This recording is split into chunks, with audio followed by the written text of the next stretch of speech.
حتى waxaan ku gaaray iskoolka waxaan ii bixiyay aabaha macallimiinta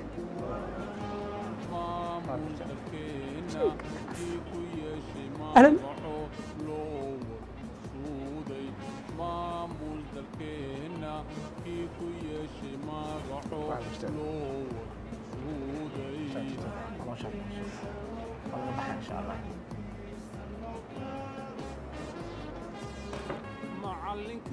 معلنك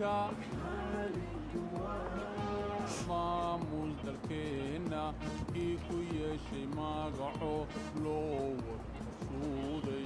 maamul dalkeena kii ku yeeshay magaco loo معناها هو شيء حنون ويوه هذا الشغل دياره إيه شقيني يسحب وكوه وحلا حد كرماه waxay misoo lagu sheegay oo ugu yaraan macnaha in noloshaada yani inta qadii bish ما ولا شيء ولا شيء ولا شيء حتى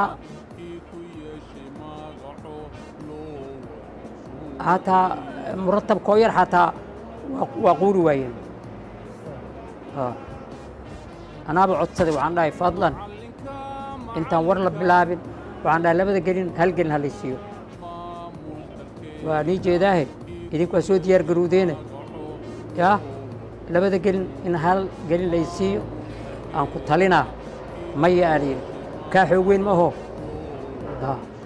macalinka Soomaaliyeed da kasta uu jiro hadduu shaqadiisa uu waayo waa ku qasab in shaqo kale uu helo si uu u sii maareeyo noloshiisa iyo tan qoyskiisa